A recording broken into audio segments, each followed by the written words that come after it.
بسم الله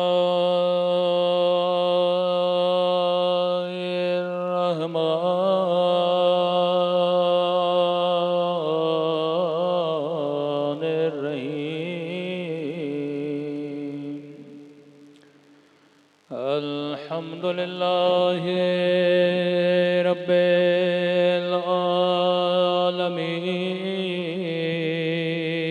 العالمين الحمد لله كما هو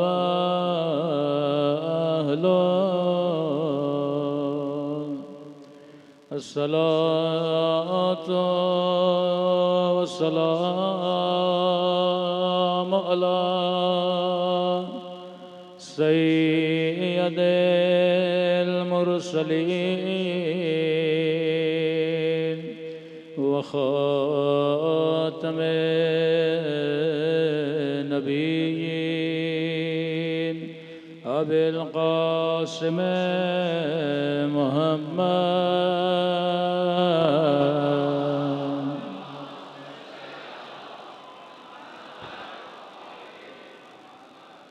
وعلى آله الطيبين الطاهرين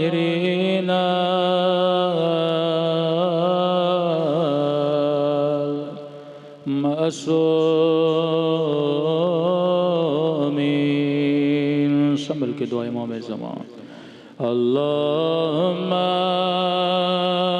کل ولیک حجت ابن الحسن صلواتک علیہ وعلى آبائه في هذه الساعة وفي كل وليا وحافظا وقائدا ودليلا وعينا حتى تسكنه أرضك طوعا وتمتعه فيها طويلا برحمتك يا أرحم صلوات پڑھیں مولانا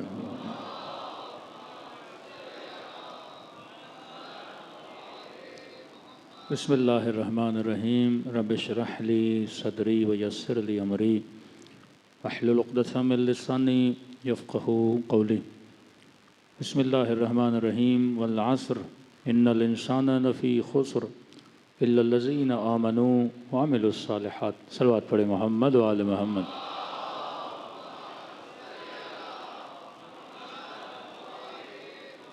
دعا ہے پروردگار عالم ہم سب کی عبادتوں کو اپنی بارگاہ میں قبول فرمائے اور جو مقصد زندگی مقصد عبادت لے کر فرش عزائے اہل بیت پہ تشریف لائے خدا ان مقاصد میں ہم سب کو کامیابیاں کامرانیاں نصیب فرما دیں اس محرم میں تقریباً 2 موضوعات کا انتخاب کیا گیا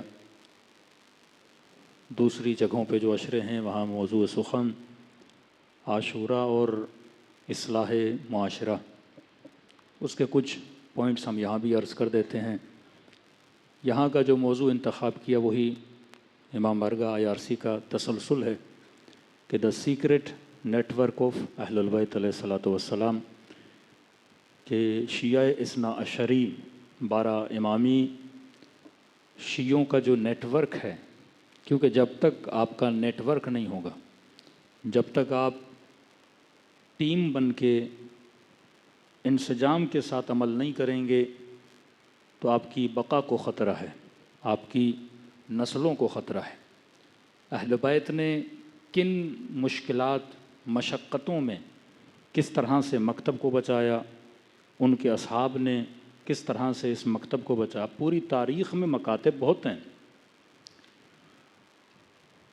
شیعوں کے اتنے فرقے بنے، فرقہ کیسانیہ، فرقہ اسماعیلیہ. کیسانیہ کے 2 گروہ بنے، اسماعیلیوں کے تقریباً 3 گروہ بنے. شیعہ اثنا عشری کے اندر 15 فرقے بنے. ابھی جو آپ دیکھتے ہیں کہ یہ 12 امامی، باقی فرقے ختم ہو گئے. کیسانیہ کا آج آپ نام نہیں سنتے، فتحیہ کا نام نہیں سنتے، واقفیہ کا آپ نام نہیں سنتے. اس وقت جو باقی فرقے آپ کو نظر آتے ہیں، اسماعیلی جو آج آغا خانیوں کے نام سے مشہور ہیں، یا زیدیہ جو آپ دیکھتے ہیں کہ یمن میں شیعہ زیدیہ جناب زید کے ماننے والے، جن کو آج حوثیز کی صورت میں مشہور ہیں. لیکن سب سے زیادہ خطرات، جنگوں کا سامنا، قتل و غارت وہ شیعہ اثنا عشری تھا. تو آپ نے بہت کم سنا ہوگا کہ دوسرے فرقے جو ہیں ان کی مسجدوں میں بم پھوڑے گئے ہوں، سروں کی قیمت رکھی گئی ہو، لیڈرز کو مارا گیا ہو، رہبروں کو مارا گیا ہو، علماء کو مارا گیا ہو. دشمن آج اگر کسی کو برداشت نہیں کر رہا شیعہ اثنا عشری کو، اب آپ یہ کہیں کیونکہ ہم ماتم اور عزاداری کرتے ہیں اسی لیے ہمیں برداشت نہیں کیا جا رہا، تو کیا بحیرہ ماتم نہیں کرتے؟ کیا خانی امام حسین کا ذکر نہیں کرتے؟ آپ کے ساتھ مسئلہ کیا ہے؟ کیونکہ آپ اس فکر خالص اہل بیت علیہ الصلوۃ والسلام کو لے کر چل رہے ہو. کیونکہ جب تک معاشرے میں یہ فکر خالص ہے، اسلام خالص بھی باقی ہے. جب تک یہ فکر خالص ہے، روح اسلام بھی باقی ہے. آج فلسطین کا مدعا ختم ہو چکا ہوتا. فلسطین کو زندہ رکھنے والی شخصیت امام خمینی ہے. جمعۃ الوداع کا اعلان خمینی صاحب نے کیا. مطلب وہ عرب جن کی غیرتیں ختم ہو چکی تھیں انہیں غیرت دلانے والے خمینی صاحب تھے کہ بھئی اگر اسلام کے لیے نہیں، مسلمان کے لیے نہیں، عرب بھائی تو ہیں، کم از کم عربیت کی خاطر ان کے دفاع میں نکل آؤ. لیکن کہاں سے درس آپ لوگوں کو دے سکتے ہو، سمجھا سکتے ہو لوگوں کو، لیکن ان کے اندر شجاعت علوی کیسے ڈالو گے؟ ان کے اندر فکر حسینی کیسے ڈالو گے؟ کیونکہ یہ فکر اگر ملتی ہے تو فرش ازا سے ملتی ہے. یہ فکر اگر بچوں کے ذہنوں میں، کیونکہ فرش ازا پہ 4 سال کا بچہ، 7 سال کا بچہ، 8 سال کا بچہ، 15 سال کا جوان، 20 سال کا جوان، 70 سال کا بوڑھا، سارے اقشار عالم ایک طبقے کے اندر جتنے بچے، خواتین، سارے آ کے فرش ازا پہ بیٹھتے ہیں. ایسا پلیٹ فارم کسی قوم کے پاس نہیں ہے. اور یہ پلیٹ فارم ایک حصہ ہے نیٹ ورک آف اہل البیت علیہ الصلوۃ والسلام کا. کیونکہ ہم اگر باقی رہے تو اسی فرش ازا کی وجہ سے باقی رہے. اتنی محنتیں، اتنی زحمتیں. کل عرض کیا کہ جب تک معصوم تھا، امامت معصوم تھی لوگوں کے اوپر ڈائریکٹ کہ قرآن حادث ہے یا قدیم ہے، جب یہ مسئلہ مامون کے زمانے میں پیش آیا تو ہمارے تینوں اماموں نے سختی سے شیعوں کو منع کیا کہ اس مسئلے کے دونوں سرے میں فساد ہے، تم نے اس میں پڑھنے کی ضرورت نہیں ہے، پڑھو گے تو مارے جاؤ گے. تو امام تھا ہمیں بچانے کے لیے. مسائل تب ہوئے جب امام غیبت صغرا پھر غیبت کبریٰ میں چلے گئے. اب غیبت صغرا میں بھی مسائل حل طلب تھے کیونکہ امام کے 4 نائب تھے. خط آتا تھا، شیعوں کے مسائل ہوتے تھے، مولا سے پوچھتے تھے. مسئلے تب شروع ہوئے جب امام غیبت کبریٰ میں گئے. اب غیبت کی مصلحت کیا ہے یہ پروردگار عالم جانتا ہے. مصلحت خدا ہے کہ امام زمانہ کب ظہور کریں گے. لیکن غیبت میں جانے سے پہلے امام شیعہ معاشرے اور شیعت کے بدن کو کم از کم اتنا بالغ سمجھتے تھے کہ وہ غیبت میں چلے گئے. ایک بچہ ہے، فیڈنگ کی ضرورت ہے، پھر دانت نکلتے ہیں، پھر ہلکا اسے کھانا دینا ہے، پھر تھوڑا بڑا ہوتا ہے، مسلز مضبوط ہوتے ہیں. مطلب امامت نے شیعہ معاشرے کو اتنا مضبوط کر دیا تھا قانون و قوانین دے کے کہ اگر میں غیبت میں چلا بھی جاؤں اس کو اتنا سکھا دیا ہے یہ اپنی سروائیول کی جنگ خود لڑ سکتا ہے. اب کچھ مسائل ہیں جو شاید پاکستان میں، کیونکہ مجلس ہر کوئی سنتا ہے تو ڈیٹیل گفتگو تھی اسپیشلی اسماعیلیوں پہ، لیکن میں تھوڑا گریز کروں گا کیونکہ ایسا نہ ہو کہ پھر جو اس فرقے کے لوگ ہیں وہ ہم سے تھوڑا ناراض ہو جائیں. لیکن اس پہ کئی کتابیں لکھی گئی ہیں، آپ جا کے پڑھ سکتے ہیں. شیعہ اثنا عشری کو، مطلب اس نیٹ ورک کو سب سے زیادہ اگر کسی نے نقصان دیا وہ اسماعیلیز تھے، کیونکہ چھٹے امام کے بعد یہ الگ ہو گئے. لیکن وہ ساری تعلیمات ان کے پاس تھیں کہ نیٹ ورک بنایا کیسے جاتا ہے، خمس جمع کیسے کیا جاتا ہے، اکنومیکل سسٹم کیسے مضبوط کیا جاتا ہے، آرگنائزیشن آف لا جو امام نے وکلا بنائے، شہر شہر میں وکیل شیعوں سے پیسہ جمع، کیونکہ ایک نظام بغیر پیسے کے چل نہیں سکتا، کسی قوم کے پاس اتنا نظام نہیں ہے۔ مطلب شیعوں کو نہ پیٹرول کی ضرورت ہے نہ معدنیات کی ضرورت ہو تو اچھی بات ہے، لیکن اگر یہ کچھ بھی آپ کے پاس نہ ہو، ایک انٹرنل سسٹم اہل بیت آپ کو دے کر گئے جس کو آپ کیا بولتے ہیں، خمس بولتے ہیں۔ اب نقصان تو دیا، لیکن جتنا آپ کے اسماعیلی حضرات اس پہ مضبوطی سے کام کرتے ہیں وہ آپ کی سوچ ہے۔ ہمیں پاکستان کے کسی شہر میں ان کا ہیڈ آف اکنامک ملا جو یہ پیسہ جمع کرتے ہیں۔ ہم شیعہ کتنا دیتے ہیں؟ خمس، 5واں حصہ۔ آپ کے اسرائیلی حضرات 5واں حصہ نہیں 20واں حصہ دیتے ہیں۔ ہم سال میں ایک بار دیتے ہیں، وہ ہر مہینہ اپنی سیلری سے دیتے ہیں۔ صرف بلتستان کے لیے بتا رہے تھے 4 ارب کا بجٹ، 4 ارب روپے کا بجٹ، جس میں سب سے پہلے وہ اپنی قوم کے لیے خرچہ کرتے ہیں، پھر کچھ بچ جاتا ہے تو دوسری اقوام پہ بھی، کیونکہ ایک این جی او انہوں نے بنائی ہوئی ہے آخان این جی او کے نام سے، اس پہ بھی کیا کرتے ہیں، خرچ کرتے بڑی مضبوطی سے۔ ان کے اندر کئی فرقے بنے، ایک فرقہ ان کے اندر بنا، ان کا عقیدہ یہ تھا، 2 لفظ یاد کر لیے، نزاریان اور مستعلیان۔ آج جو آخانی ہیں یہ فرقے نزاری کی باقیات ہیں، مستعلی ختم ہو گئے۔ ایک عقیدہ یہ تھا کہ جناب اسماعیل کی موت جو امام چھٹے کے زمانے میں واقع ہوئی تو کہتے ہیں وہ مرے نہیں تھے، گویا تقیہ میں چلے گئے تھے، اور بعد میں وہ ظہور کریں گے اور یہی مہدی زمان ہیں۔ دوسرا ان کا فرقہ تھا، ان کو مبارکیہ کے نام سے بھی مشہور تھا، وہ کہتے تھے کہ چھٹے امام کے زمانے میں اسماعیل چلے گئے اور ان کا بیٹا تھا محمد، اور وہ ان کا کیا بنا، جانشین بنا، اور وہاں سے وہ فرقہ آگے بڑھا۔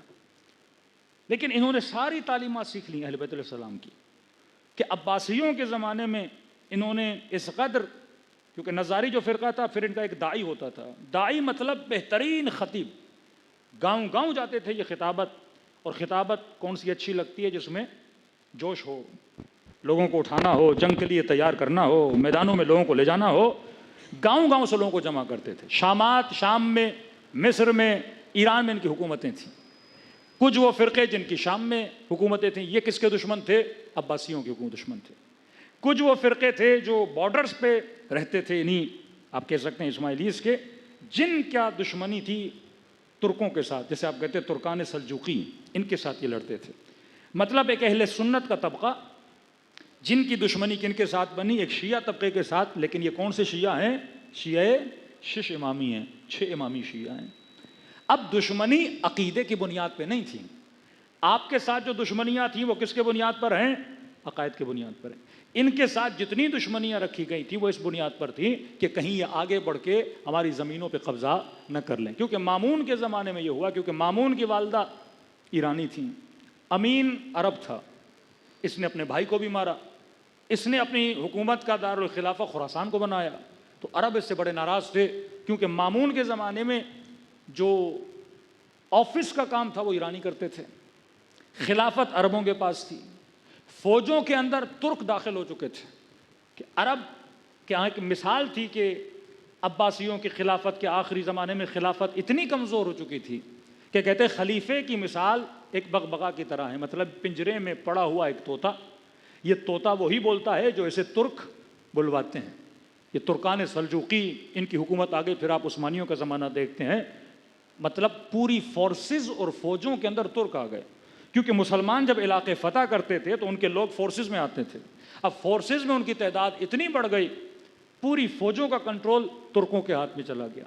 ایرانی آفیسز میں آ گئے مامون کے زمانے میں، مامون کے جانے کے بعد پھر جب عرب آئے تو انہوں نے ایرانیوں کو باہر کر دیا، اب 2 ہی لوگ رہ گئے، عرب تھے اور ترکان تھے، ترکوں کا بڑا قبضہ تھا، اور آہستہ آہستہ انہوں نے خلافہ اور خلیفہ بالکل محتاج ہو گیا، مطلب جو یہ فوج کہتی تھی وہی خلیفے کی زبان پر آ جاتا تھا۔ اب ان کی دشمنی کن کے ساتھ؟ انہی کے ساتھ، شیعیان 6 امامی کے ساتھ۔ مصر میں بھی ان کی حکومت تھی، شام میں بھی ان کی حکومت تھی۔ آج کئی مومنین جب شام جاتے ہیں تو جا کر دیکھتے ہیں جناب فضا کی قبر بھی ہے، مختلف قبور، یہ قبور جھوٹی قبور تھیں جہاں پر جن اسماعیلیوں کی حکومت تھی، کیونکہ یہ لوگوں کو نہیں چاہتے تھے کہ مکے کی طرف جائیں، تو کہتے تھے جس نے جو زیارت کرنی ہے ہم وہ زیارت گاہیں یہاں پہ بنا دیتے ہیں. تو انہوں نے گویا شبیہیں بنائیں، بائی ٹائم وہ شبیہ کس میں بدل گئی؟ قبر میں بدل گئی. حالانکہ جناب فضہ کبھی شام میں آئی نہیں ہیں. یہاں سفر کرنے کے بعد جب مدینہ قافلہ واپس گیا کوئی بھی یہاں پہ واپس نہیں آئی. تو جتنی آپ قبور وہاں حد اکثر دیکھتے ہیں بے علاوہ جناب سکینہ سلام اللہ علیہا، بی بی زینب سلام اللہ علیہا کے علاوہ کافی ایسی قبور. صلوات پڑھے محمد و آل محمد پر.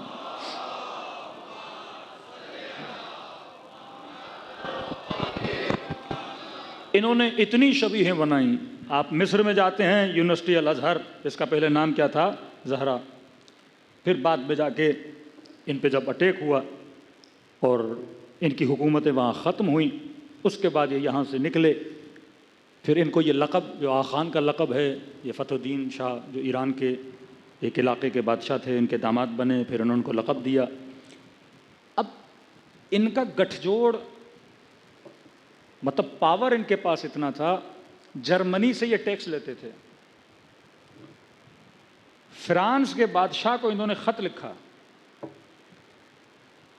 کیونکہ انفرادی ٹیرر جسے بولتے ہیں، مارنے کے یہ بڑے ماہر تھے. دنیا کا ہر حاکم ان سے ڈرتا تھا. یہ حکومتوں کے اندر داخل ہو جاتے تھے، لوگوں کو مارتے تھے. فرقے انہوں نے اتنے بنائے، کوفے میں، شام میں، فرقوں کے اوپر فرقے انہوں نے بنائے. مطلب ہر بندہ جو ان کا داعی تبلیغ کے لیے جاتا تھا تھوڑی دیر کے بعد اپنا چھوٹا سا فرقہ بنا لیتا تھا. یہ سارا غیبت امام میں ہو رہا ہے. اب ایک شیعہ نسل کا جوان جب اس معاشرے میں بڑا ہو رہا ہے، ایک داعی آئے گا، اسے کیا کر لے گا؟ گمراہ کر لے گا. امام غیبت میں ہیں، سر پہ کوئی سمجھانے والا نہیں ہے. کسی سسٹم کو کریٹ کرنے کی ضرورت ہے. تو ہم نے نسلوں کو کس چیز سے بچایا؟ فرش عزاء امام حسین کے ذریعے سے بچایا. یہ لوگ محرم میں آتے تھے، ممبروں کے نیچے بیٹھتے تھے، ان کو اپنے صحیح عقائد کا بتایا جاتا تھا، جس سے ان کا دین بھی بچتا تھا، ان کا ایمان بھی بچتا تھا. اس کے بعد ایران سے یہ ناراض ہوئے، یہ شہر ہرات میں گئے. ہرات میں جانے کے بعد برٹن کی انہوں نے مدد کی، ہرات پہ انہوں نے قبضہ کیا. پھر یہ انڈیا کی طرف گئے، وہاں پر بھی برٹن کی مدد کی، وہاں پہ برٹن داخل ہوئے. تقریباً ان کا جو دو امام پہلے آپ دیکھیں گے، یونائٹڈ نیشن کا ان کو ہیڈ بھی بنایا گیا. مختلف طریقوں سے مدد کی گئی. شیعہ ہیں لیکن آپ دیکھیں گے وہ فکر امام حسین جو فکر حماسی ہے وہ پائی نہیں جاتی. نقصان اس طرح سے دیا کیونکہ اتنا بڑا طبقہ توڑا گیا. وہ لوگ جو شیعہ اثنا عشری ہو سکتے تھے ان کو شیعہ اثنا عشری سے ہٹایا گیا، جس نے تاریخ ایک لمبے عرصے میں ہمیں نقصان دیا. اب شیعت پروان کب چڑھی؟ سب سے زیادہ جو شیعت کا نیٹ ورک غیبت امام میں مضبوط ہوا وہ صفویوں کی حکومت میں مضبوط ہوا. آپ دیکھتے ہیں کہ عثمانی ترک، سلجوقی ترک، صفوی ترک، یہ ترکان ایران، وہ ترکان ترکی، ایک بہت بڑا خطہ، بڑے لمبے عرصے تک ترکوں نے اس خطے میں حکومت کی ہے. ایون اسلام کی فوجوں میں یہ ترک شامل ہو چکے تھے. ترکان صفوی کے زمانے میں شیخ بہائی کہ جنہوں نے حکومت کے اندر داخل ہو گئے. اب علماء جب حکومت کے اندر داخل ہوئے انہوں نے اس قدر نظام تشیع کو مضبوط کیا، معاشرے کو اسلامی بنایا. شاہ صفویوں کے زمانے میں، شاہ عباس کے زمانے میں مساجد جو بنائی جاتی تھی وہ شہر کے سینٹر میں بنائی جاتی تھی. مسجد کے بعد دوسری مسجد سے پہلے بناتے تھے بازار کو، بازار سے پہلے بناتے تھے حکومتی ادارات کو. حکومت کے ادارے، حکومت کے آفیسز، اس کے بعد بازار، اس کے بعد مسجد، اس کے بعد ایگریکلچر کا سسٹم ہوتا تھا. مطلب اگر کوئی آدمی مسجد میں نماز پڑھنے جانا چاہتا ہے تو اس کا گزرنا کہاں سے ہوگا؟ بازار سے ہوگا. تو سارے بازار والے مسجد کو دعائیں دیتے تھے کہ نمازی مسجد میں جانے سے پہلے کہاں سے گزرتے ہیں؟ بازار سے گزرتے ہیں. شادیاں مسجد میں، معاملات مسجد میں، مسائل مسجد میں. شاہ عباس کے زمانے میں کسی بلڈنگ کو مسجد سے اونچا بننے کی اجازت نہیں تھی کہ بچے اور جوان اگر کسی شہر میں چلیں تو بڑی سے بڑی بلڈنگ کون سی ہونی چاہیے؟ وہ مسجد کی بلڈنگ ہونی چاہیے. اس قدر لوگوں کا ارتباط مساجد کے ساتھ اتنا مضبوط تھا. اسلامی معماری، ایگریکلچر ترقی پر، اسلامی انجینئرنگ جو بلڈنگز بنتی ہیں، آپ اصفہان میں چلے جائیں گے، مختلف جگہوں پہ چلے جائیں گے، یہ کس نے بنوائیں؟ شیخ بہائی نے. حرم امام رضا کا یہ گنبد، مطلب اس زمانے میں جو علماء تھے وہ یہ نہیں کہ صرف مولانا تھے، صرف جنازہ پڑھانا ہے، مجلس پڑھنی ہے، نکاح پڑھانا ہے، قرآن کی ترتیب و تلاوت نہیں، وہ علم نجوم کے بھی ماہر، اس زمانے کے علماء میتھ کے ماہر، سائنس کے اندر مہارت رکھتے تھے، جابر ابن حیان کی طرح۔ شیخ بہائی بہترین منجم، شیخ بہائی بہترین انجینئر، آرکیٹیکٹ، کہ امام رضا کے حرم کا پورا ڈیزائن بنانے والے کون ہیں؟ شیخ بہائی ہیں۔ اس زمانے میں قم مشہد کے جو حوزے تھے، سارے لوگ جو علوم حاصل کرتے تھے وہ دین کا علم، یونیورسٹی الازہر کی طرح دین کا علم بھی حاصل کرتے تھے۔ مطلب کسی نے ڈاکٹر بننا ہے تو حوزے میں آتا تھا، دین کا علم بھی حاصل کرتا تھا، ڈاکٹری کا علم بھی سیکھتا تھا۔ کسی نے انجینئر بننا ہے، قرآن بھی پڑھتا تھا، تفسیر بھی پڑھتی تھی، یہ نوجوان انجینئر بھی بن جاتا تھا۔ کسی نے ٹیچر بننا ہے، سارے علوم ان کو سکھائے جاتے تھے۔ اس طرح سے اس نیٹ ورک کو سینٹرلائز کیا گیا تھا کہ یہ لوگ دین کے ساتھ بھی جڑے رہیں۔ لیکن آج جب سے برٹن نے ان علاقوں پہ حکومت کی، انہوں نے مدرسے کو کیا کر دیا کہ بھائی یہ دینی مدارس ہیں، یہ کانسیپٹ تھا ہی نہیں دین کو دنیا سے الگ کرنا، کہ جناب اگر تم نے مولوی بننا ہے تو دینی مدارس میں جاؤ، ڈاکٹر بننا ہے تو یونیورسٹی میں جاؤ۔ مطلب یونیورسٹی میں جا کے میں دین نہیں پڑھ سکتا اور مدرسے میں جاؤں گا تو میں دنیا دار نہیں بن سکتا۔ اب لہٰذا جو مولوی بیچارہ جا کے حوزے میں پڑھے گا، اس کو ایک ہی نوکری کرنی ہے، امام بارگاہ میں کے پیش امام بنے، مدرسے میں جا کے ٹیچر بنے، یا خطیب بنے، یا قاری قرآن بنے۔ کیونکہ اگر حوزے میں جائے گا وہ ڈاکٹر نہیں پڑھ سکتا، اگر حوزے میں جائے گا علم نجوم کا ماہر نہیں بن سکتا، وہ سائنسدان نہیں بن سکتا۔ حالانکہ پہلے یہ ایک جگہ پر تھا۔ یہ تقسیم کس نے کی؟ یہ برٹن نے آنے کے بعد تقسیم کی۔ شاہ عباس کے زمانے میں یہ کوئی تقسیم نہیں تھی۔ ہمارے حوزوں میں سارے علوم، آغائے حسن زادہ عاملی بہترین منجم، آغائے حسن زادہ عاملی بہترین میتھمیٹک کے ماہر، کہ یونیورسٹیز کے ٹیچر ان سے میتھ اور علم میتھ کو حاصل کرنے کے لیے آتے تھے۔ یہ وہ سسٹم تھا، یہ وہ نیٹ ورک تھا جو اہل بیت دے کر گئے۔ اب چھٹے امام کے زمانے میں مدرسے کا کانسیپٹ نہیں ہے۔ امام کے شاگرد کون ہیں چھٹے امام کے زمانے میں؟ کوئی کپڑا بیچنے والا، کسی کا گوشت کا دکان، کوئی صراف کا کام کرتا ہے۔ جابر ابن حیان کون ہے؟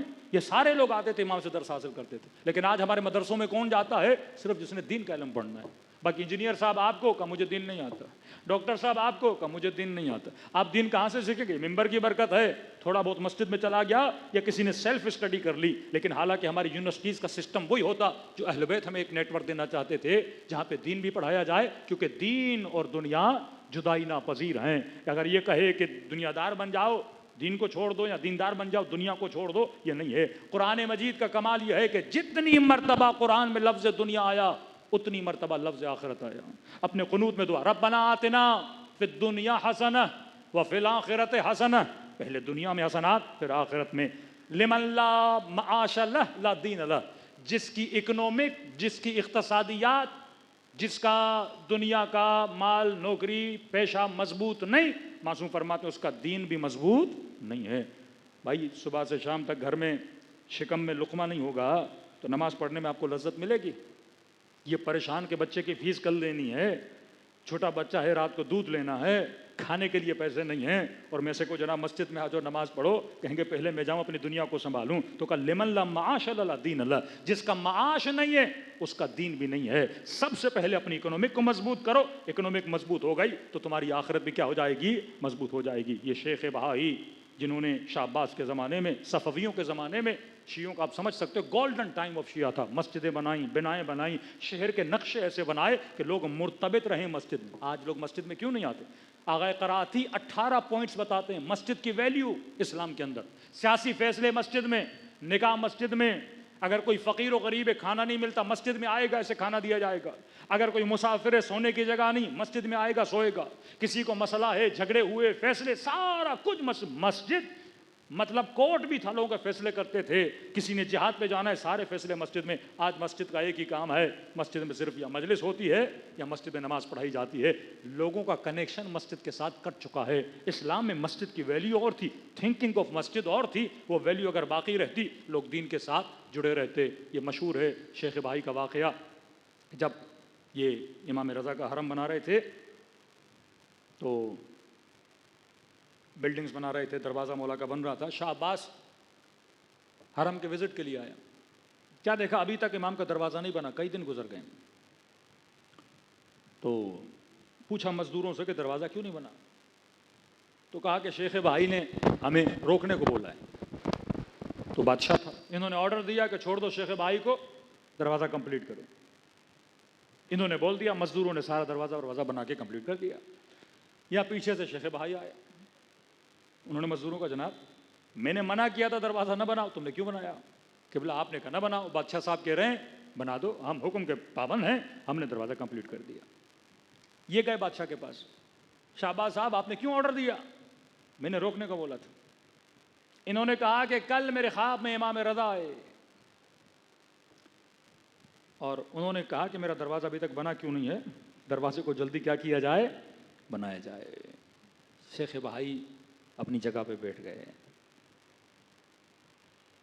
کہنے لگے کہ میں نے دروازے کے لیے روکا کیوں تھا آپ کو پتا ہے؟ کہ نہیں مجھے نہیں پتا. شیخ بھائی علم کیمیا، علم نجوم اور علم اعداد کے بھی ماہر تھے. آج بھی ان کی کتابیں موجود ہیں، تعویذ کے حوالے سے، عملیات کے حوالے سے یہ بہت زیادہ ماہر تھے. تو انہوں نے کہا کہ میں نے ایک تعویذ لکھا تھا اور اس تعویذ کو میں نے دروازے کے اندر ڈالنا تھا، اور وہ تعویذ ایسا تھا کہ امام رضا کے حرم میں کوئی بھی گنہگار داخل نہ ہو سکے. مطلب اس حرم میں وہی داخل ہوگا جو صاحب تقویٰ ہوگا. لیکن کئی دنوں سے مجھے دیر ہو رہی تھی وہ تعویذ مزدوروں کو دوں اور دروازے کے اندر اس کی چنائی کی جائے تاکہ کوئی نہ آ سکے. اور آج آپ امام رضا آپ کے خواب میں آئے ہیں، انہوں نے کہا دروازہ بنا دو. تو گویا مولا نے پیغام دیا کہ جناب میرا حرم صرف متقیوں کے لیے نہیں ہے، یہ حرم بنتے ہی اسی لیے ہیں تاکہ گنہگار آئے اور حرم سے ہور ہو کے باہر چلا جائے. اس قدر معماری کی محنت، اگر آپ جائیں گے اس زمانے کی معماری کو دیکھیں گے آپ پریشان ہوں گے کتنی ترقی پر تھے. لیکن شاہ عباس کے جانے کے بعد، صفویوں کی حکومت کے گرنے کے بعد، انہوں نے بڑی بڑی بینکس کی بلڈنگز بنائیں، وہ پورا نقشہ ختم کیا. انہوں نے حوزہائے علمیہ میں علم نجوم پہ پابندی ڈالی کہ جناب یہ حوزہ ہے تو یہاں صرف تم اپنا ریلیجن، دین پڑھاؤ گے، مکاتب دنیاوی نہیں پڑھاؤ گے. تو حوزوں سے دینی علوم کو اور دنیاوی علوم کو الگ کر دیا گیا، جس کے ساتھ ساتھ نسلیں دین سے کیا ہوتی گئیں، دور ہوتی گئیں. اسلام کے اندر جو کانسیپٹ تھا، اہل بیت جو کانسیپٹ دے کر گئے تھے کہ نسلوں کو دین کے ساتھ کیا رکھو، جوڑ کے رکھو. صلوات پڑھے محمد و آل محمد پر.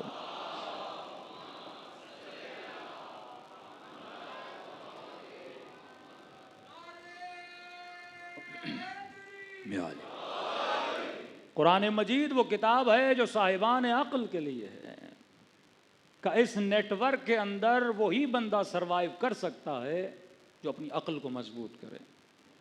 اس نیٹ ورک کا بنیاد ولایت معصوم ہے، امامت معصوم ہے.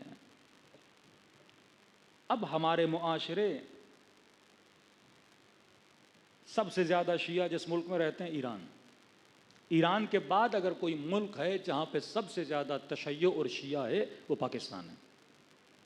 پھر آپ بول سکتے ہیں عراق ہے، لبنان ہے. انقلاب اسلامی سے پہلے شیعوں کے حالات بہت خراب تھے. لبنان کے شیعہ یوز ہوتے تھے فلسطینیوں کے ہاتھوں اور کرسچنز کے ہاتھوں. فلسطین کے اندر سے جتنے فلسطینی کوچ کر کے لبنان میں آئے، یہ کیمپس میں رہتے تھے، ان کو کہتے تھے کیمپ والے فلسطینی. جنوبی لبنان میں شیعہ کا ایک طبقہ تھا، شعور نہیں، خط نہیں کہ ہم نے کرنا کیا ہے، اثنا عشری پر پتہ نہیں. ان کو کیمپ والے فلسطینی یوز کرتے تھے لبنان کے اندر کرسچنز کے اگینسٹ. یہ پیسے لیتے تھے، کرسچن سے لڑتے تھے. دوسرے شیعوں کو کرسچنز پیسے دیتے تھے، فلسطینیوں سے لڑو، وہ طبقہ ان سے لڑتا تھا. یہ تو انقلاب اسلامی آیا، شہید چمران لبنان گئے، ان کو کیا بنایا، منسجم بنایا کہ بھائی تم کن چکروں میں پڑے ہوئے ہو، اپنا تشخص بناؤ، اپنی شخصیت بناؤ. عراقی شیعوں کے اوپر صدام جیسا بندہ رکھ دیا کہ 35 سال صدام وہاں رہا، یہ لوگ کوئی انقلاب نہیں لا سکے. کوفہ مہد تفرقہ تھا، اتنے فرقے دنیا کے کسی شہر میں نہیں بنے جتنے کوفے میں بنے ہیں. ہر فرقہ وہاں پہ بنا. کیسانیہ کا نام لے رہا ہوں، فتیہ کا نام لے رہا ہوں، اسماعیلیوں کے فرقے، یہ سارے کہاں بنے، اسی کوفے میں بنے. آ جائیں ایران کا حال یہ تھا کہ محمد رضا شاہ اور رضا شاہ، کلچر تباہ، ثقافت تباہ، مغربی نظام. اس خطے کے جتنے لوگوں کو عیاشی کرنی ہوتی تھی وہ کہاں جاتے تھے، تہران. مڈل ایسٹ والوں کو عیاشی کرنی ہوتی تھی، کہاں جاتے تھے؟ بیروت۔ یہ خطے کے 2 مسلم ایسے ملک جو عیاشی کا مہد بنے۔ سب سے پہلے فلمیں بنی وہ ایران میں بنی، ایجپٹ میں بنی۔ سینما کا عروج ان 2 ملکوں نے شروع کیا، بے حیائی اپنے کمال پر۔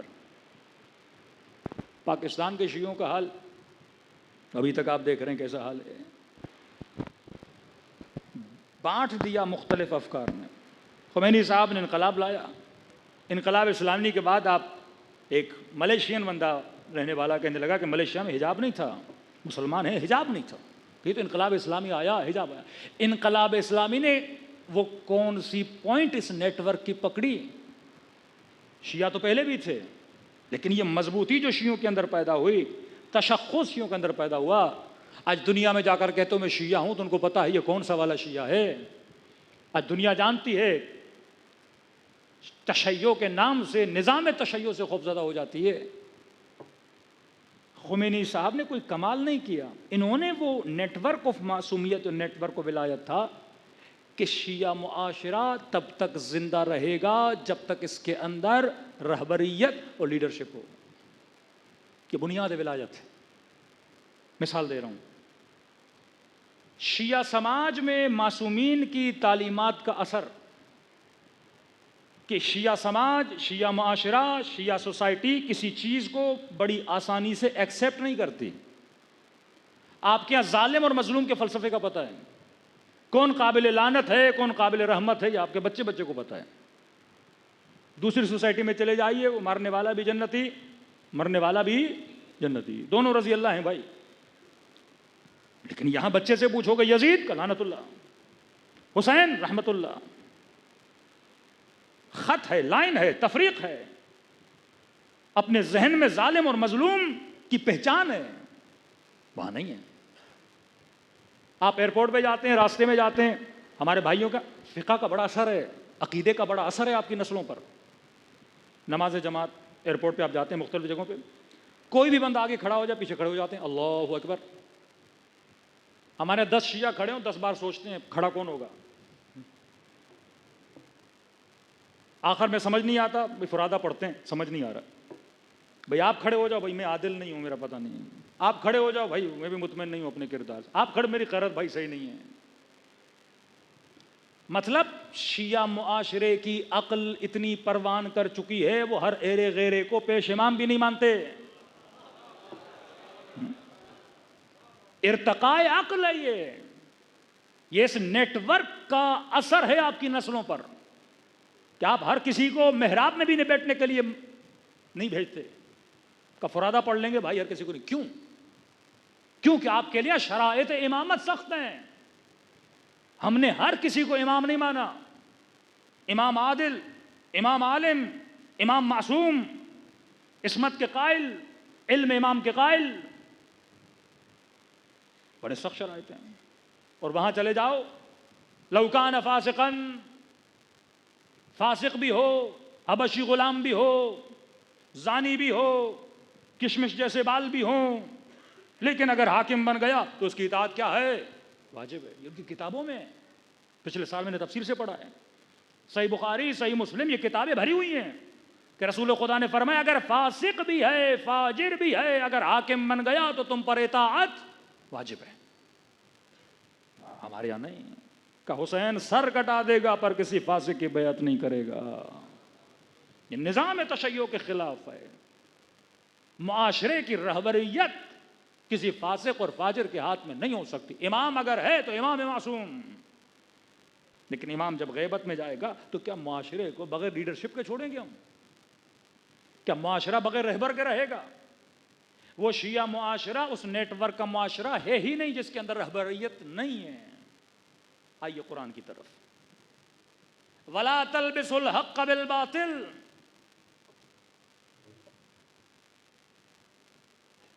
اے مومن، اے مسلم، کبھی بھی حق کو باطل کی جگہ پہ نہ رکھا کرو۔ وَتَكْتُمُوا الْحَقَّ وَأَنْتُمْ تَعْلَمُونَ، اور تجھے پتا ہے کہ حق کیا ہے لیکن تو حق کو ایکسیپٹ نہیں کرتا۔ کتنی مجلسوں میں بتایا گیا کہ حق کیا ہے باطل کیا ہے، جنگ جمل حق و باطل، جنگ صفین حق و باطل، کربلا حق و باطل۔ آج 10 سال کے بچے سے پوچھو یزید ظالم ہے کہ نہیں ہے، جہنمی ہے کہ نہیں ہے، ساری کتابیں پڑھ کے مفتی بن کے، ایک فیصل آباد کا مفتی ہے، گلا پھاڑ پھاڑ کے باتیں کرتا ہے کہ یزید نے ظلم کیا، کہاں کیا، آل رسول پہ ظلم کیا، نبی کی نواسیوں پہ ظلم کیا، پتھر مارے صحیح کیا نہیں کیا، گلے کاٹے کا غلط کیا، یہ کیا، آخر میں بولا یزید پہ لعنت بھیج سکتے ہیں. اس مسئلے میں ہم تھوڑے کنفیوز ہیں. اتنا پڑھنے کے بعد، مفتی بننے کے بعد علم نہیں ہے کہ میں کس پہ لعنت بھیجوں اور کس پہ نہ بھیجوں. یہ کلیئرٹی جو تمہاری نسلوں میں ہے، یہ نیٹ ورک اہل بیت ہے کہ نسلوں کو بتایا کہ حق کیا ہے، باطل کیا ہے. وَلَا تَلْبِسُوا الْحَقَّ بِالْبَاطِلِ،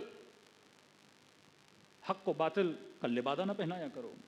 پھر کہا وَأَقِیمُوا الصَّلَاةَ وَآتُوا الزَّکَاةَ وَارْکَعُوا مَعَ الرَّاکِعِینَ. سورہ بقرہ.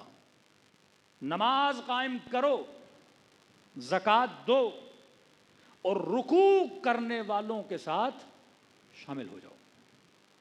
پورے قرآن میں کہیں بھی نہیں ہے کہ نماز پڑھو. کیا ہے نماز؟ قائم کرو. بڑا دقیق نقطہ غور کیجیے گا. پھر کہا وَاسْتَعِینُوا بِالصَّبْرِ وَالصَّلَاةِ، مدد مانگو صبر سے، مدد مانگو نماز سے. وَإِنَّهَا لَكَبِيرَةٌ إِلَّا عَلَى الْخَاشِعِينَ. اور یہ نماز جو ہے یہ بہت بھاری بھرکم کام ہے، اس پر وہی چل سکتا ہے جو خاشع ہے. دو چیزوں سے مدد مانگو، نماز قائم کرو، زکوٰۃ دو، حق کو مانو چھپاؤ نہیں، رکوع کرنے والوں کے ساتھ مل جاؤ، مدد مانگو صبر سے، مدد مانگو نماز سے. اور کہا کہ وَإِنَّهَا تانیث ہے، نماز کی طرف اشارہ ہے. لَكَبِيرَةٌ، یہ بہت مشکل کام ہے نماز کا ساتھ دینا. من انصاری کون ہے اللہ کی مدد کرے؟ صبر سے مدد مانگو، نماز سے مدد مانگو. لیکن یہ نماز جو ہے یہ بہت بھاری بھرکم کام ہے، یہ ہر کسی کے بس کی بات نہیں ہے. إِلَّا عَلَى الْخَاشِعِينَ. اب میں آپ سے پوچھتا ہوں، صبر مشکل کام ہے یا نماز؟ کسی کا جوان بیٹا مر جائے، وہ جنازہ اٹھانا، اس پہ صبر کرنا مشکل ہے یا 2 رکعت نماز پڑھنا؟ کسی کی جمع بیٹی مر جائے، وہ مشکل ہے یا نماز پڑھنا؟ کوئی پلاٹ لینا تھا، گھر لینا تھا، بینک سے 1 کروڑ نکلوایا، راستے میں کسی نے 1 کروڑ چھین لیا، اب قرآن کہتا ہے صبر کر. اس پہ صبر کرنا مشکل ہے یا مسجد میں جا کے 2 رکعت نماز پڑھنا مشکل ہے؟ قرآن کہتا ہے نہیں، نماز پڑھنا مشکل ہے. الصلاۃ تنہی عن الفحشاء والمنکر، نماز فحشاء سے بچاتی ہے، زنا سے بچاتی ہے، ساری چیزوں سے بچاتی ہے. اب سمجھ نہیں آتی، خوارج نماز بھی پڑھ رہے ہیں، گناہ بھی کر رہے ہیں. داعشیوں سے بڑا کوئی نمازی نہیں. جہاد النکاح بھی ہے، لواط بھی ہے، 1000 قسم کی بدکاریاں ان کے وجود کے ہیں، قتل بھی ہے، غارت بھی ہے، فساد بھی ہے، نماز بھی پڑھ رہے ہیں. یہ کون سی نماز ہے جو فحشاء سے بچاتی ہے؟ یہ کس نماز کی بات؟ انہا لکبیرۃ الا علی الخاشعین. صبر کرنا مشکل، لیکن قرآن کہے کہ نماز پڑھنا نہیں میرے عزیز، قائم کرنا. کیا ہے یہ قیام؟ بقرہ قرآن کا پہلا سورہ. یہ نہیں کہا واسجدوا مع الساجدین. نماز کا بہترین رکن کیا ہے؟ سجدہ. معصوم فرماتے ہیں جب بندہ سجدے میں جاتا ہے تو اللہ کے سب سے زیادہ قریب ہوتا ہے. یہ نہیں کہا کہ نمازیوں کے ساتھ مل جاؤ، سجدے کرنے والوں کے ساتھ مل جاؤ، قیام کرنے والوں کے نہیں. رکوع کی کیا ویلیو ہے کیا رکوع؟ کہ وَارْكَعُوا مَعَ الرَّاكِعِينَ. قرآن کا پہلا سورہ بقرہ. بعض روایات میں آخری سورہ یا آخری سورہ سے 1-2 سورہ پہلے ہے سورہ مائدہ. آیت آئی انما ولیکم اللہ ورسولہ. اللہ ولی، رسول ولی. والذین آمنوا الذین یقیمون الصلاۃ ویؤتون الزکاۃ وہم راکعون. مجھے حکم ملا کہ رکوع کرنے والوں کے ساتھ کیا ہو جاؤ؟ مل جاؤ.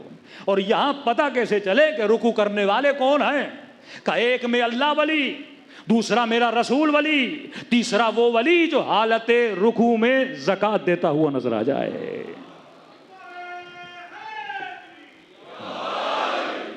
وَلَا تَلْبِسُوا الْحَقَّ بِالْبَاطِلِ. حق و باطل واضح ہے. انتم تعلمون، تجھے پتا ہے کہ حق کیا ہے، ایکسیپٹ کر حق کو. یہودیوں کی طرح گدھا نہ بن کہ جنہوں نے پیٹھ پہ کتابیں رکھی لیکن قرآن سے کچھ نہ لیا. یہ قرآن اظہار کر رہا ہے. امیر المومنین سے پوچھا مولا یہ کیا ہے؟ وَاسْتَعِينُوا بِالصَّبْرِ وَالصَّلَاةِ وَإِنَّهَا لَكَبِيرَةٌ إِلَّا عَلَى الْخَاشِعِينَ الصَّلَاةُ تَنْهَىٰ عَنِ الْفَحْشَاءِ وَالْمُنكَرِ. مولا فرماتے ہیں صلاۃ سے مراد ولایت علی ابن ابی طالب ہے. یہ ولایت امیر المومنین ہے جو تجھے فحشاء سے بچاتی ہے، جو تجھے گناہ سے بچاتی ہے. جو اس ولایت کے دائرے میں آ گیا وہ سلمان بن جاتا ہے، وہ ابو ذر غفاری بن جاتا ہے. کیوں ولایت کو نماز کے ساتھ جوڑا گیا ہو؟ جہاں جہاں ولایت امیر المؤمنین، نماز ظہر عاشورہ، نماز جنگ صفین، نماز 11 محرم سیدہ زینب، نماز زندان شام، نماز علی بن ابی طالب کی شہادت، نماز. کیا ربط ہے نماز کا اہل بیت کے ساتھ؟ اب آؤ نماز جماعت کی اہمیت میں. 5 وقت کی نماز جماعت میں کہاں پڑھو؟ مسجد میں. کس چیز کی ٹریننگ ہے؟ اس نیٹ ورک کو بنانے کی ٹریننگ ہے. نماز میں سماج کے لوگ آتے ہیں، بچے، بوڑھے، خواتین مسجد میں. فلسفے نماز سمجھو کہ ڈیلی آؤ. اور عجب ہے جماعت میں اگر آنا چاہتے ہو تو رکوع آخری حالت ہے، جماعت ہے. دوڑے دوڑے آئے امام جماعت رکوع میں، یا اللہ جناب شامل کب ہوگے؟ رکوع میں. ورکعوا مع راکعین. کون ہے رکوع کرنے والے؟ بعض لوگوں نے فقیروں کو پیسے بھی دیے کہ بھائی ہم نماز پڑھتے ہیں، آ کے تھوڑا مانگنا ہم تجھے خیرات دے دیں گے، لیکن کوئی فائدہ نہیں ہوا. یہ من المسلمات ہے کہ حالت رکوع میں زکوٰۃ کس نے دی تھی؟ امیر المومنین نے. اب آؤ فلسفہ جماعت. یہاں تک روایت ہے اگر کسی کا سر نوک نیزہ پر بھی ہے، اگر جان ہے تو آ کے نماز پڑھے.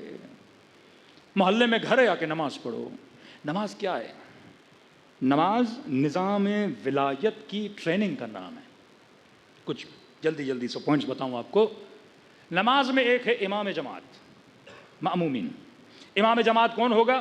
عادل، متقی. انتخاب ہوگا اس کا. ہر ایرا غیرہ امام جماعت نہیں بن سکتا. کہتے اگر 10 لوگ کھڑے ہیں نا، ہاں بھائی نماز جماعت پڑھنی ہے، پہلے دیکھو ہاں بھائی 4 لوگ ہیں عادل ہیں، پھر دیکھو ان چاروں میں سے قرأت کس کی اچھی ہے، وہ کھڑا ہو جائے. پھر دیکھو ان چاروں میں سے اگر کوئی سید ہے وہ آگے کھڑا ہو جائے. پھر اگر دیکھو 2 سید ہیں، قرأت دونوں کی اچھی، پھر دیکھو شکل کس کی اچھی ہے اسے کھڑا کرو. اس قدر دقائق ہیں پیش امام کے لیے. کیوں؟ کیونکہ اگر آگے کھڑا ہو رہا ہے شکل بھی اچھی ہو تاکہ اٹریکٹیو ہو، لوگوں کیا کرے، کانا آدمی کوئی لولا لنگڑا بندہ ہو تو یہ رہبر بھی بننے کی صلاحیت. اتنی دقائق ہیں. پیش امام بنے گا، سارے پیچھے کھڑے ہو جائیں گے. اب اصول جماعت، قرأت امام جماعت کرے گا، حمد و سورہ امام جماعت پڑھے گا. پیچھے جتنا مجمع ہے، مطلب پہلے مجمع کسی کو امام بنائے گا. ان شرائط کے مطابق جب وہ امام بن گیا اب یہ اس کے کیا بنیں گے؟ مقتدی بنیں گے. جب اقتدا کریں گے تو ان سب کی طرف سے اللہ سے بات کون کرے گا؟ امام جماعت. یہ تمہارا نمائندہ ہے خدا سے کلام کرنے کے لیے. یہ تمہیں بتایا جا رہا ہے کہ تم ٹیم ورک کس طرح کرو. اگر عباس ٹاؤن میں 2000 شیعوں کی آبادی ہے، یہاں تمہاری طرف سے بات کرنے والا کون ہے؟ 10 بندے کھڑے ہو جائیں، جناب میں بات کروں گا، میں بات کروں گا، میں بات کروں گا، نہ بات ہوگی نہ مسائل حل طلب ہوں گے. یہ اگینسٹ ہے دا نیٹ ورک آف اہل البیت کے. یہ 5 وقت کی نماز ایک سماج بنانے کی ٹریننگ دی جا رہی ہے. پہلے چنو کون ہوگا، جب چن لیا تو اللہ اکبر کہ اس کے پیچھے کھڑے ہو جاؤ. پہلے وہ حرکت کرے گا، تم اس کے پیچھے چلو گے. اگر امام سے پہلے ادھر ادھر ہوئے تو تمہاری جماعت کیا ہو گئی؟ باطل ہو گئی. وہ تمہاری طرف سے بات کرے گا. اب ماموم کی شرط کہ امام کے پیچھے چلے. امام جماعت کو کیسا ہونا چاہیے؟ کہ اس کو سوچنا چاہیے جو میرے پیچھے کھڑے ہیں جوان ہیں، بوڑھے ہیں، کاروباری ہیں، کون ہیں؟ اگر مسجد بازار کے بیچ میں ہے تو سارے کاروباری ہیں. تو امام جماعت کے لیے کہ نماز جلدی پڑھائے کہ بیچارے جا کے جلدی جلدی اپنی دکانوں کو کھولیں. اگر پیچھے نماز پڑھنے والے بوڑھے ہیں تو اس پر ہے کہ نماز کو کیا کرے؟ آہستہ آہستہ پڑھے تاکہ بوڑھوں کو سجدے میں اٹھنے سے کیا ہو جائے؟ آسانی ہو جائے. دونوں کا ایک دوسرے کے ساتھ ربط ہے. امام جماعت مأمومین کا خیال رکھے گا، پیچھے کھڑے ہوئے افراد پھر امام جماعت کا بھی خیال رکھیں گے. اگر امام جماعت خطا کرے گا بتائے گا کون؟ اس نے غلطی سے نماز عشاء کے 3 رکعت میں تشہد پڑھنا شروع کر دیا، پیچھے سے آواز آئے گی بحول اللہ حول اللہ، کھڑے ہونے کا ٹائم ہے، آپ غلط پڑھ رہے ہیں. مطلب یہاں پہ جہاں پہ یہ غلطی کرے گا، نوک جھونک کرے گا، تو پیچھے والی قوم اسے بتائے گی. یہ رابطہ تھا امام کا اور امام جماعت کا. وہ سوسائٹی کبھی کامیاب ہو نہیں سکتی جس کے اندر ایک رہبر اور ایک امام پایا جائے. کسی اندازے کے مطابق پاکستان میں بولا جاتا ہے کہ 30% شیعہ ہیں. اب کچھ علماء نے تحقیق کی کہ باقی 30% شیعہ تو ہیں نہیں. تو یہ پتہ کیسے چلا؟ کیونکہ مردم شماری تو ہوئی نہیں کہ پتہ چلے شیعہ کون ہے. یہ مسئلہ زکوٰۃ کی وجہ سے. شیعہ زکوٰۃ حکومت کو ہم خمس نکال کے مراجع کو بھیجتے ہیں.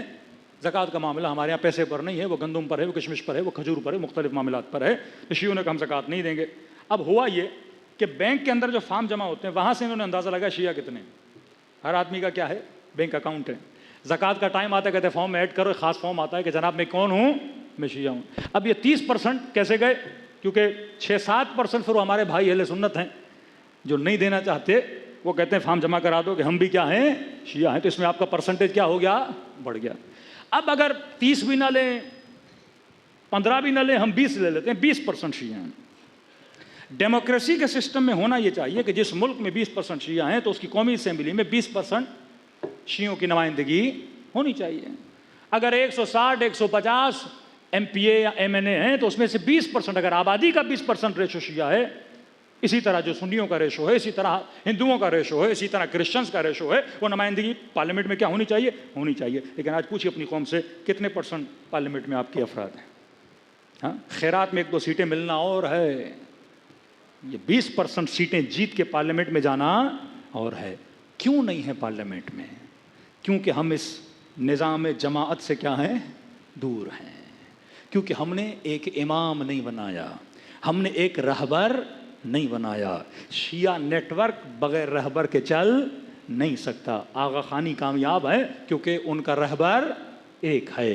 جن قوموں کا رہبر ایک ہوتا ہے وہ قومیں کامیاب ہو جاتی ہیں. آج ایران کی کامیابیاں تھوڑی بہت دشمن کے سامنے آپ کو نظر آ رہی ہیں، اس کی وجہ صرف یہ کہ اس قوم نے ایک بندے کو اپنا رہبر بنایا ہے. جس دن یہ رہبریت چلی گئی، اتنا زور کہ ٹرمپ بھی ٹویٹ کر رہا ہے کہ ہمیں جگہ کا پتہ ہے، ہم اٹیک کر سکتے ہیں. نیتن یاہو بھی بول رہا ہے ہمیں جگہ کا پتہ ہے، ہم اٹیک کر سکتے ہیں. اتنا زور کیوں ہے کہ رہبر کو مارا جائے؟ ان کو پتہ ہے اگر شیعہ معاشرے سے رہبریت چلی گئی پھر شیعہ کتنی بھی تعداد میں ہو ان کا کوئی فائدہ نہیں ہے. آذربائیجان more than 85% شیعہ ہے، لیکن وہاں کی نسلوں کا حال دیکھیے. شراب بھی ہے، اوریانی بھی ہے، فحاشی بھی ہے، سیم اسی طرح ہیں جس طرح ترکی کے مسلمان ہیں. کلمہ کسی کو نہیں آتا، 12 اماموں کے نام کسی کو نہیں آتے، معصومین کی تعلیمات نہیں ہے، کیونکہ وہ جماعت سے بھی دور ہیں، وہ مسجد سے بھی دور ہیں، اور انہوں نے اپنے معاشرے میں ایک مذہبی لیڈرشپ کو قائم نہیں کیا. اسی پاکستان میں بلتستان چلے جائیے، وہاں کے شیعہ کیوں مضبوط ہیں؟ یا کسی عالم پہ FIR کٹے، اگلے دن اس کو جیل میں ڈال دیا جاتا ہے کسی مذہبی جھوٹے موٹے کیسز میں. لیکن وہاں FIR بھی کٹی، بڑا زور بھی لگایا، کسی کی جرأت نہیں ہوئی وہاں کے عالم کو جیل میں ڈالے، کیونکہ وہاں پہ رہبریت کیا ہے؟ ایک رہبریت پائی جاتی ہے. یہ وہ راز ہے جو اہل بیت آپ کو بتانا چاہتے تھے. یہ وہ نیٹ ورک آف اہل البیت ہے کہ جب تک امام ہے، امام کی قیادت میں، اور جب امام پردے غیب میں چلے جائیں، شیعہ چاہے کسی بھی محلے میں بھی رہیں تو ایک بندے کو اپنا لیڈر بناؤ تاکہ وہ تمہارے مسائل کو کیا کرے؟ حل کرے. اور لیڈر ایسا ہو، سیم وہی شرائط ہیں جو نماز جماعت کی ہیں. یہ 5 مرتبہ جماعت میں جاتے ہو، اللہ اور اہل بیت تجھے ٹریننگ دیتے ہیں، اور یہی ٹریننگ اپنی نسلوں پہ اپلائی کرو گے. اور وہ اطاعت جو اطاعت رہبریت ہوتی ہے اگر آپ کے وجود میں آ گئی تو اس پورے معاشرے میں آپ کو فلاح بھی ملے گی، بہبود بھی ملے گی، آپ کے معاشرتی مسائل بھی کیا ہو جائیں گے؟ حل ہو جائیں گے. صلوات پڑھے محمد و آل محمد.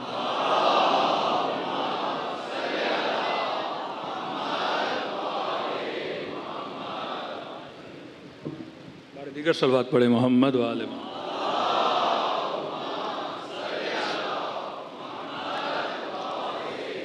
یہ وہ دقائق ہیں نیٹ ورک آف اہل البیت کے، جس کو خمینی صاحب نے صرف جامع عمل پہنایا، اور اس کی برکات صرف ایران تک محدود نہیں، یہ اسلامی برکات اہل سنت تک گئیں.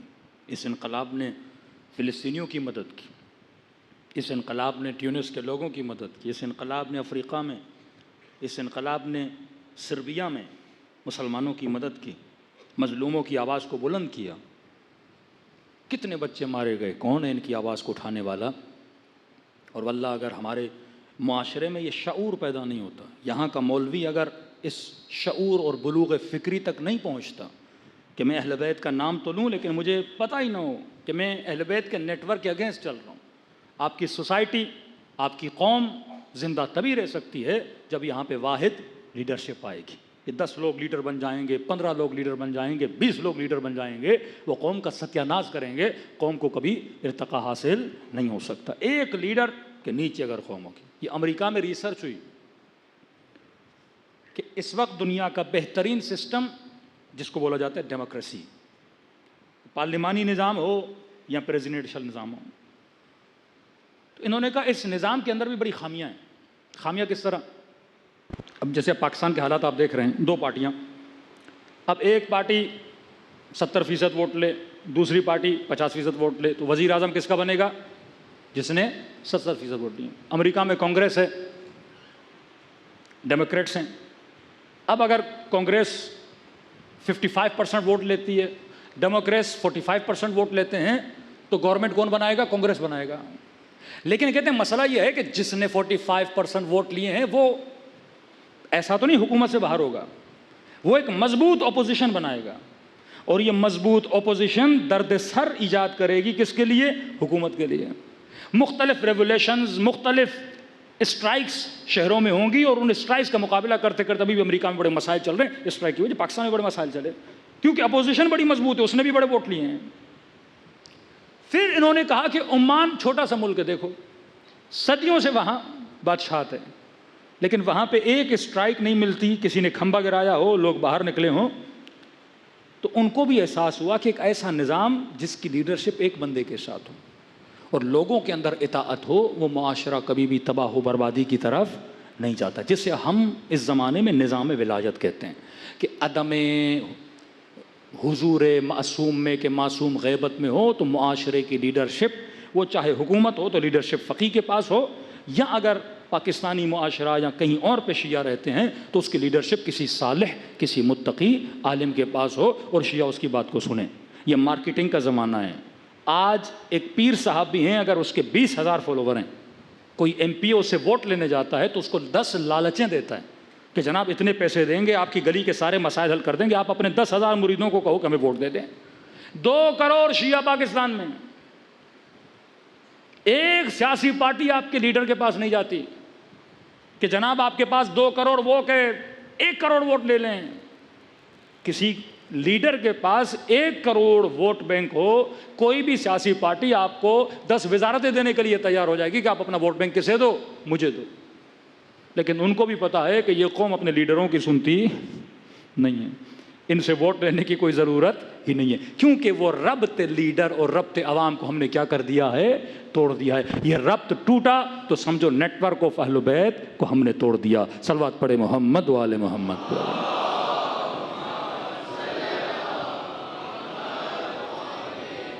چھوٹا سا پارا چنار، 8 لاکھ کی آبادی، زیادتی اتنی کہ بسوں سے اتار کے مارا جاتا ہے. مہینوں گزر جاتے ہیں، ان لوگوں تک کھانا نہیں پہنچتا، دوائی نہیں پہنچتی، اور ہم کہیں کہ پاکستان میں 1 کروڑ شیعہ ہیں. اپنے بھائیوں کے لیے رستہ نہ کھلوا سکیں.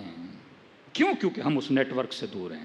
2 کروڑ دو کیا 10 کروڑ بھی بن جاؤ گے، لیکن اس نظام اہل بیت پہ اگر نہیں چلو گے، لیڈرشپ، رہبریت، یونائٹڈ انسجام، جس طرح مسجد میں جا کے جماعت 2 امام نہیں پڑھا سکتے، ایک پیش امام کھڑا ہوتا ہے، وہ بولے گا تمہاری طرف سے لوگ حکومتوں سے مذاکرات کرنے کے لیے، وہ بولے گا. جماعت میں تم بولنا شروع کر دو گے تو جماعت کیا ہو جاتی ہے؟ باطل ہو جاتی ہے. یہ وہ نیٹ ورک تھا جس کو اہل بیت مضبوط. ٹریننگ شروع ہوئی غیبت صغریٰ میں، پہلا نائب بنایا کہ جو یہ کہے، وہ چلا گیا دوسرا نائب، وہ چلا گیا تیسرا نائب، وہ چلا گیا چوتھا نائب. پھر غیبت کبریٰ آ گئی، پھر نظام اصولی، پھر مراجع. آغا شیرازی بزرگ، برٹن کی بڑی بڑی کمپنیاں ایران سے نکل گئیں ان کے ایک فتوے کی وجہ سے. یہ پاور آف تشیع تھا، یہ نیٹ ورک آف اہل البیت تھا. میرے عزیز، نسلیں اگر اس نیٹ ورک کو نہیں سمجھیں گی تو واللہ پھر ان مجلسوں کا کوئی فائدہ نہیں ہے. مجلس کا فائدہ ہے ہمیں خط ولایت پہ چلایا جائے. سب سے بڑا کربلا کا شہید عباس علمدار. السلام علی عبد الصالح المطیع للہ ولامر مولاہ، میرا سلام ہو اس بندہ صالح پر، عبد صالح پر۔ پہلے عبد بنو، پھر صالح بنو، پھر مطیع بنو اپنے مولا کے، لامر مولا۔ آج ہم نے امر اہل بیت کو زندہ کرنا ہے۔ معصوم کے فرمان ہے اللہ رحمت کرے اس بندے پر جس نے ہمارے امور کو کیا کیا، زندہ کیا۔ یہ جوان چھوٹی ٹیم بناؤ، پہلے صالح بنو، متقی بنو، پرہیزگار بنو۔ اے خاتون اپنے حجاب کا خیال کرو، یہ شاعر اللہ ہے۔ چار بال چھپانے میں کیا جاتا ہے، اپنے بدن کو صحیح کور کرنے میں کیا جاتا ہے؟ غلط دوستیوں میں، غلط تعلقات میں جا کے کیوں اپنی دنیا اور آخرت کو تباہ و برباد کر رہے ہو؟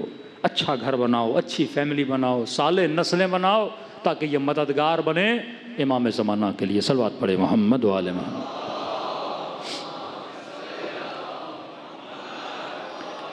آئیے دلوں کو کربلا کی طرف روانہ کریں۔ کربلا، کربلا کس طرح آپ کو جوڑا امام حسین نے؟ ہاں، کہاں کہاں سے اٹھا اٹھا کے اپنے فرش پہ جمع کیا، ایک رنگ میں ڈھالا آپ کو، کالا لباس، ایک رنگ۔ یہ سارے دقائق و ظرائف ہیں۔ سمندر کے اندر جاؤ گے، چھوٹی چھوٹی مچھلیاں ہوتی ہیں۔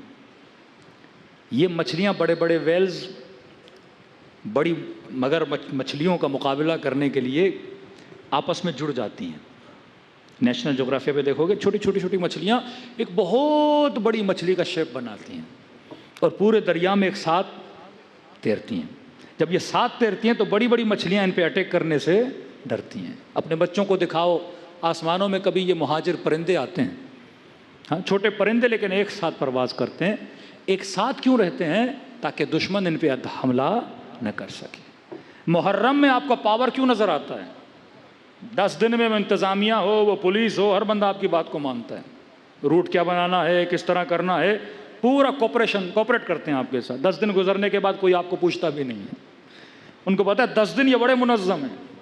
عاشورہ کا جلوس 5 لاکھ یا 10 لاکھ، ایک منظم جلوس ہے، ہر بندہ گھبرا جاتا ہے آپ کے انسجام کو۔ کوئی قوم نہیں ہے جس کے اندر اتنا انسجام ہو پوری دنیا میں۔ آسٹریلیا کا جلوس، انگلینڈ کا جلوس، جرمنی کا جلوس، ہالینڈ کا سب سے بڑا جلوس، اس طرح سے یہ شیعہ نے، یہ کس نے آپ کو جوڑا ہوا ہے؟ یہ نام ابا عبداللہ الحسین نے جوڑا ہوا ہے۔ اگر جوڑا ہے تو دلوں کو بھی ایک دوسرے کے ساتھ جوڑو، وہ تعلیمات اہل بیت بھی اپنے خاندانوں میں اور گھروں میں لاؤ، تاکہ ہماری زندگی دنیا میں بابرکت بنے، آخرت میں بابرکت۔ فرمایا گنہگار ہو، خطاکار ہو، ہم سب جائز الخطا ہیں، کسی نے صغیرہ کسی نے کبیرہ۔ فرمایا مجلس حسین ایک حمام ہے، حمام ہے، یہاں آؤ، اپنے وجود کی غلاظتوں کو دھو کر حر بن کے اس مجلس سے باہر جاؤ، اور اس دھونے کے لیے غم حسین کے آنسوؤں کی ضرورت ہے۔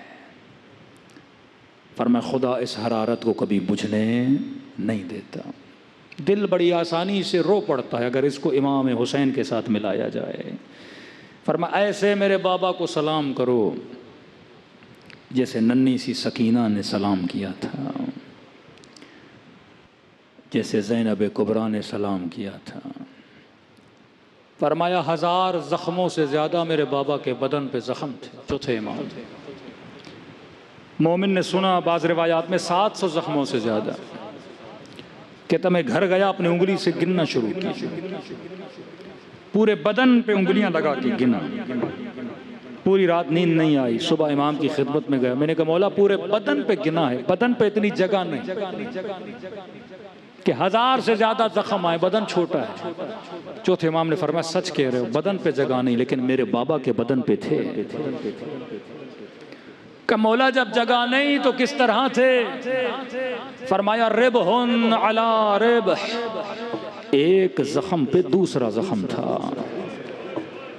جہاں کسی نے پتھر مارا اسی زخم پہ دوسرے لائی نے تلوار ماری، اسی زخم پہ تیسرے نے نیزہ مارا۔ فرمایا میرے بابا کے بدن پہ 1000 زخموں سے زیادہ زخم تھے۔ آئیے آج اس غریب کربلا کو سلام کرے اور کہے خدایا تجھے حسین کے بدن کے زخموں کا واسطہ ہمارے بدن کے گناہوں کو معاف فرما۔ السلام السلام على الحسين وعلى علي بن الحسين وعلى أولاد وعلى أصحاب الحسين السلام على حسین کی صدا بلند وعلى علی ابن الحسین وعلى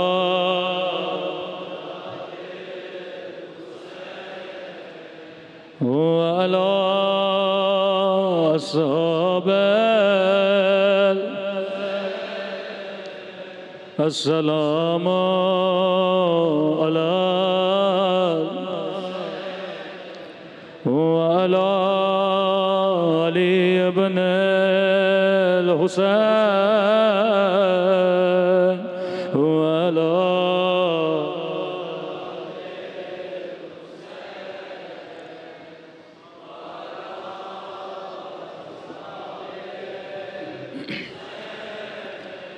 میرا سلام ہو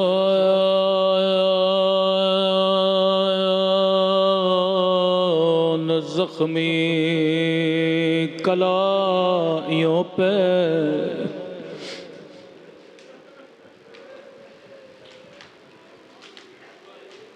اگر رب کی دربار میں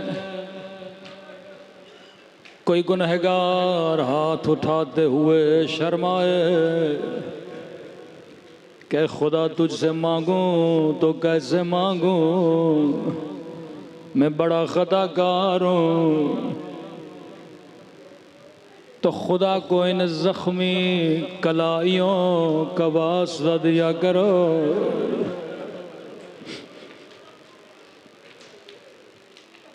یہ سلام امام زمانہ کا سلام ہے، زیارت ناہیا میرا سلام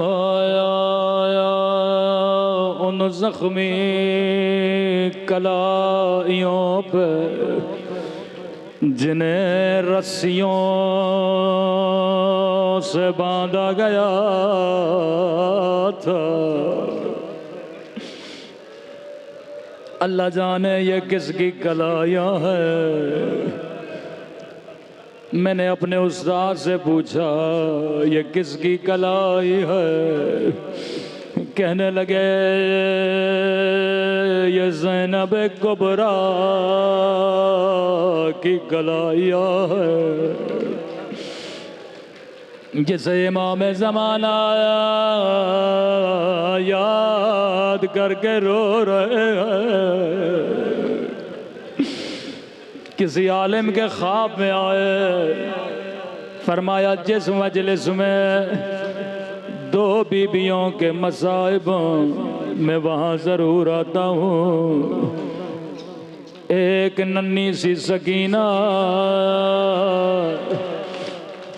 دوسرا میری پھوپھی زینب۔ اے خدا تجھے دو زخمی کلائیوں کا واسطہ۔ دوسرا فرمایا شیو جب جب پانی پیو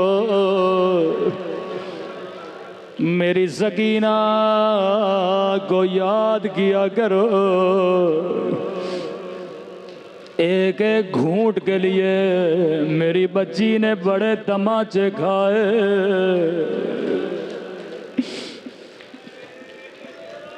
بڑی مظلوم بیویاں ہیں۔ سیدہ سکینہ کے مصائب میں پہلی مجلس میں پڑھ چکا۔ مولا حسین دو بچیوں سے بڑا پیار کرتے تھے، ایک کا نام ہے سکینہ جو زندان شام کی غربت میں ماری گئی، پہلے ہم شیعہ ممبر سے پڑھتے تھے ایک قبر مدینے میں ہے جس پہ کوئی رونے والا نہیں، جس پہ کوئی ماتم کرنے والا نہیں، لیکن ابھی مجھے پڑھنا پڑتا ہے ایک قبر دمشق میں ہے، اس ننھی قبر پہ کوئی ماتم کرنے والا نہیں،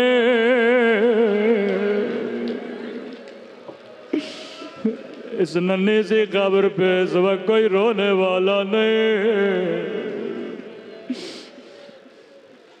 لیکن آئیے خدا کو آج ایک اور ننھی سی بچی کا واسطہ دے۔ اے خدا تجھے ایک بیمار بچی کا واسطہ جو مدینے میں بابا بابا کر کے رو رہی ہے، جو اکبر علی اکبر کر کے رو رہی ہے۔ سکینہ خوش قسمت ہے، عباس کے ساتھ ہے، اکبر کے ساتھ ہے، بابا کے ساتھ ہے، لیکن ایک بچی مدینے میں بیٹھ کے آج کے دن بڑا گریہ کر رہی ہے۔ اے خدا تجھے بیمار زہرا کا واسطہ،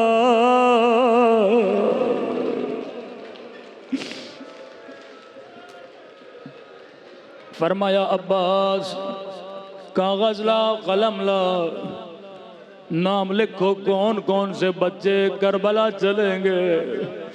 نام لکھتے گئے، جب صغرا کا نام آیا فرمایا عباس میری بچی بیمار ہے، صغرا کربلا نہیں چلے گے، بیبیوں کو کہو گھر کی چابیاں صغرا کو دے، میری بچی کو چارپائی پہ بٹھا کے صحن میں رکھو،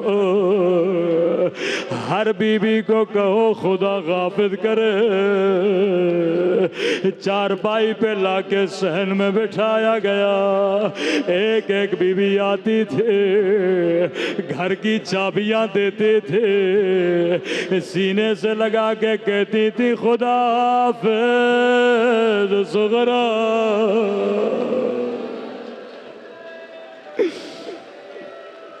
لیکن روایت کے جملے ہیں جناب صغرا خاموش، رباب نے سینے سے لگایا خدا غافظ صغرا، بی بی ام فروا نے سینے سے لگایا خدا غافظ صغرا۔ روایت کے جملے ہیں جب بی بی زینب آگے بڑھے، بیمار بچی کو سینے سے لگایا، کہا خدا حافظ صغرا اگر زندگی رہے تو پھر ملیں گے۔ ایک مرتبہ بی بی صغرا نے دونوں باہیں پھوپھی کے گلے میں ڈالے، روکے گا خدا حافظ پھوپھی اماں میں صغرا سمجھ گئے میرا اکبر واپس نہیں آئے گا، میرا بابا واپس نہیں آئے گا۔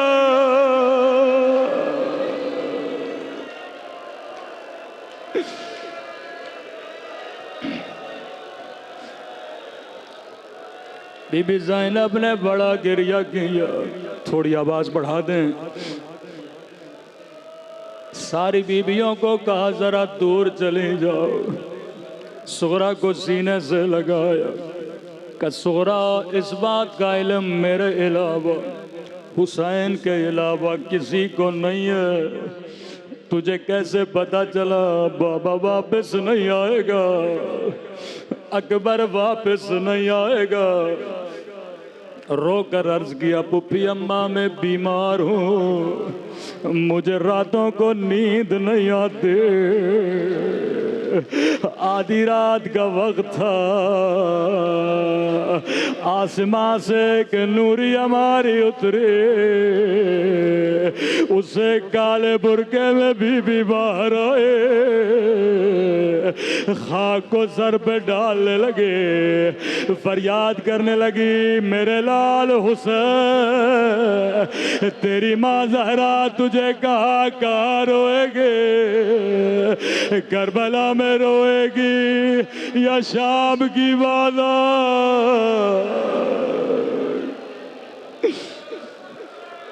پھوپھی اماں میں سمجھ گئے میرا بابا واپس نہیں آئے گا۔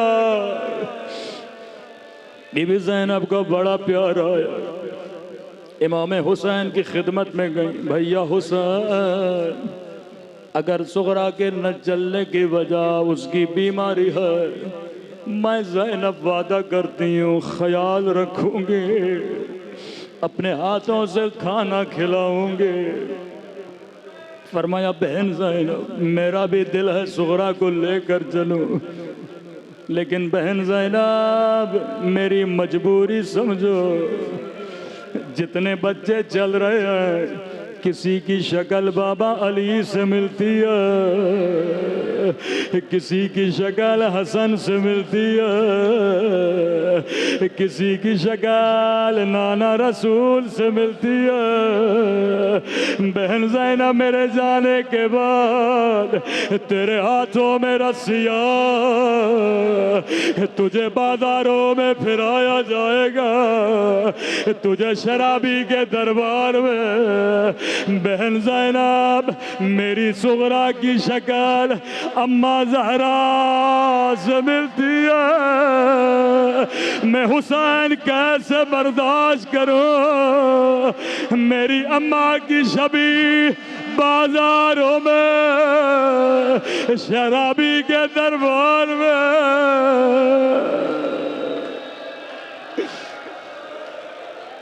الا لعنت اللہ علی القوم الظالمین۔